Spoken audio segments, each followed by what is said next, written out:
మన ఆల్రౌండర్ నవదీప్ గారితో చిన్న ముఖాముఖి ఏర్పాటు. మైక్ ఇవ్వండమ్మా నవదీప్ గారికి. సో సోషల్ మీడియాలో ఆస్క్ ఏ క్వశ్చన్ అని కాంటెస్ట్ రన్ చేయడం జరిగింది. మీరు కూర్చోవచ్చు, మీరు అంత రెస్పెక్ట్ ఇవ్వాల్సిన అవసరం లేదు, మీరు కూర్చున్నా చాలు మాకు. సో ఆస్క్ ఏ క్వశ్చన్ అని కాంటెస్ట్ రన్ చేయడం జరిగింది. సో అందులో 3 ది బెస్ట్ క్వశ్చన్స్ని మేము చూస్ చేయడం జరిగింది. సో దానికి మీరు ఇప్పుడు ఆన్సర్ చేయాలి. ఆ క్వశ్చన్ స్క్రీన్ మీద ప్లే అవుతాయి ఇప్పుడు. మా questions on screen please. Why should we come to the theatre and spend 2.5 to 3 hours when we got disappointed multiple times by many pedda movies? Pedda movies. No, not pedda. అంటే first of all నేను చెప్పేది ఏంటంటే ఈ cinema 2.5 to 3 hours కాదు. Okay, 2 hours 4 minutes. Okay, answer number 1. Number 2, ఎందుకు రావాలంటున్నాడా థియేటర్కి?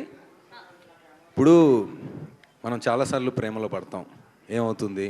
పులిహోర అవుతుంది. అలానే ప్రేమలో పడ్డం మానేస్తామా? మళ్ళీ లేదు, అది ఇంకో కొత్త ఎక్స్పీరియన్స్ అవుతుంది. సో ప్రతి ప్రేమ కొత్తదే, ప్రతి సినిమా కొత్తదే. ఎందుకు రావాలి అనే దానికి ఇప్పుడు మీరు టీజర్ చూశారు, ట్రైలర్ చూశారు, ఆన్సర్ మీకు ఆల్రెడీ తెలుసు. అంటే నేను ఈ క్వశ్చన్ అడిగినప్పుడు పొద్దు నుంచి మా గ్రూప్లో చాలా డిస్కషన్లు జరుగుతున్నాయి. నాకు వచ్చే క్వశ్చన్ లాంటివి మిగతా వాళ్ళకి ఎందుకు రావట్లేదని ఒక doubt. Because you are our love guru అని కాదు, లవ్ గురు అని కాదు, అంటే ఒక తుంటరితనం నాలో ఉంది అని తుంటరోళ్ళే ఎక్కువ నాకు రెస్పాండ్ అవుతూ ఉంటారు మీలాగా కదా. ఇది నా క్వశ్చన్ కాదు. అదే సో టు ఆన్సర్ అని పేరేంటి? ఐడి కూడా ఇచ్చారా? ఐడి చెప్పాలి, లేకపోతే ఊరుకోరు. ఇచ్చారా ఐడి ఇవ్వలేదు, స్పెషల్గా మీకు వాట్సాప్ చేయమని చెప్తారు. ఎందుకు రావాలి అంటే మ్యాటర్ ఉంది. ఆ మ్యాటర్ ఉందనేది మనం ఎంత సినిమా రిలీజ్ ముందు వేసుకున్నా మన దండోరా మనం వేసుకున్నట్టే ఉంటుంది. సో దానికి ఒక రకంగా ఏం చెప్పాలంటే ఏ సినిమా అంటే ప్రొడ్యూసర్ యాంగిల్లో చెప్పాలంటే సినిమా రెడీ అయిన దగ్గర నుంచి ఒక 100-150 మందికి మామూలుగా సినిమా దాచుకుంటూ ఉంటారు రిలీజ్ డే వరకు. మహా అయితే 1 day ముందు ప్రీమియర్స్ వేస్తుంటారు. కానీ మా ప్రొడ్యూసరు మొత్తం అందరికి చూపించారు. అంటే యాక్టర్స్ ఫ్రెండ్స్, మీడియా, పిఆర్, చాలామంది ఇన్ఫ్లుయెన్సర్లు ఇలా షోల మీద షోలు వేస్తున్నారు. ఎందుకంటే ఆయనకు అంత ధైర్యం ఉంది.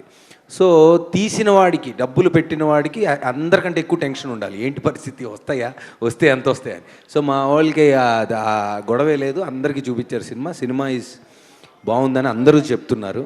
ప్లస్ నేను కొత్తగా ఒకటి గమనించానండి. అంటే అందరు సినిమాలు బాగున్నాయి అంటారు, అందరూ ఇదిగో చూడండి అదిగో టూ మచ్ ఉందంటారు.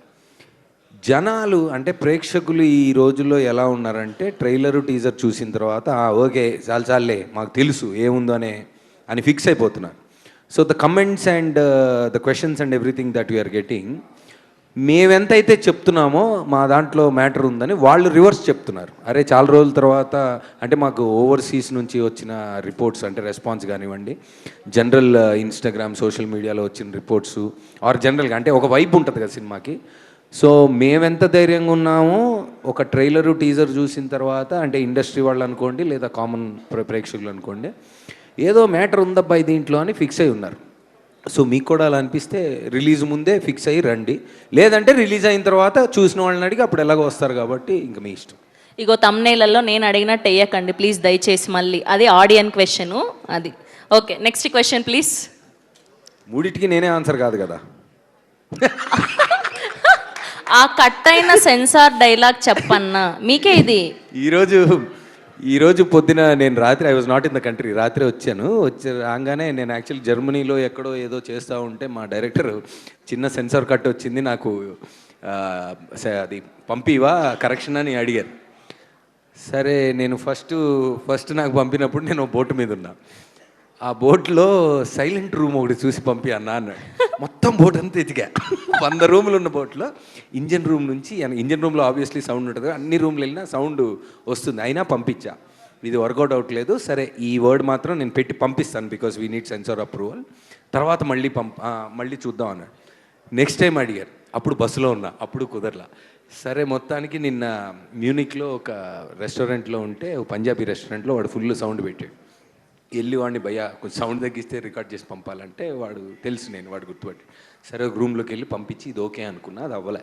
మళ్ళీ మీరు రాత్రి ఎప్పుడు వస్తున్నారు, రాగానే పొద్దున్న రండి అంటే సరే మార్నింగ్ వెళ్ళి పంపించా. అప్పుడు అతను అడిగిన దానికి ఆన్సర్ ఆ సెన్సార్ కట్ అయినా ఇదేంటి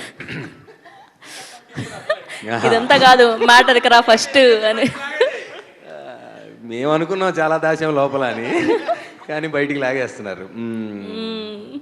అది ఎట్లా మరి? మురళి గారి దగ్గరికి వెళ్దాం రండి. డైరెక్ట్ గా డైరెక్టర్ కి ఇచ్చేయండి మైక్, ఎట్లా దీనికి చెప్పొచ్చు ఆన్సర్ అంటారా? ఆయనే ఏంటి చేస్తారు. దీనికి ఏదో డిస్ప్యూట్ అవుతుంది మరి తర్వాత. చెప్పండి. సెన్సర్ అవ్వలేదు కదా, సో సెన్సర్ కట్ ఏంటని మేము చెప్పలేం. అది ఓకే, ఒక ఆడియన్ అడిగిన క్వశ్చన్ కి ఆన్సర్ చేయలేకపోయిన దండోరా డైరెక్టర్ నవదీప్, అంతేనా? డైరెక్టరా? ఆయన director and Navdeep. Okay, yes. Okay, తను పర్సనల్ గా bro come to my room, నేను ఆన్సర్ ఇస్తాను. Okay. And third question please. మీ ఎక్స్ లవర్స్ మీ గురించి దండోరా వేయటం ఎప్పుడైనా తెలిసిందా ఆర్ విన్నారా? మీ ఎక్స్ లవర్స్ మీ గురించి దండోరా వేయటం మీకు ఎప్పుడైనా తెలిసిందా ఆర్ విన్నారా? లేదు. నాలో ఉన్న ఒక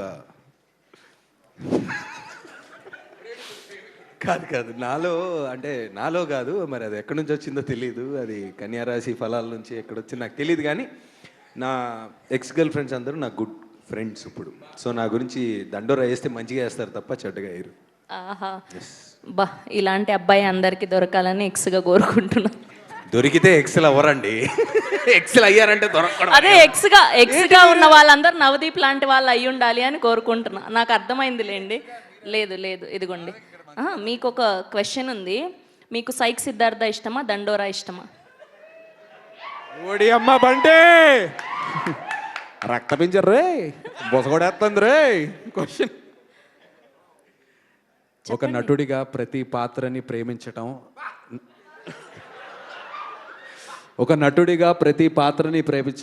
నా యొక్క వృత్తి ధర్మం. సో నాకు దండోరాలో విష్ణు ఎంత ఇష్టమో సైక్ సిద్ధార్థలో సిద్ధార్థ అంతే ఇష్టం.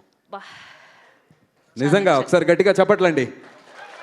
ఒక నటుడు ఇలాంటి ఒక మాట చెప్పినప్పుడు దాని ఇన్స్పిరేషన్గా, మోటివేషన్గా, యాస్పిరేషన్గా, అది తీసుకోవాలి. అర్థమైంది. చాలా చక్కటి చిక్కటి. థ్యాంక్ యూ శ్రవంతి గారు. ఇంతకు ఏదో అన్నారు ఎక్స్ అని, అది ఏదో మిక్స్ అయిందిలేండి. పర్లేదు, నా మనసులో ఏముందో అందరికీ అర్థమైంది.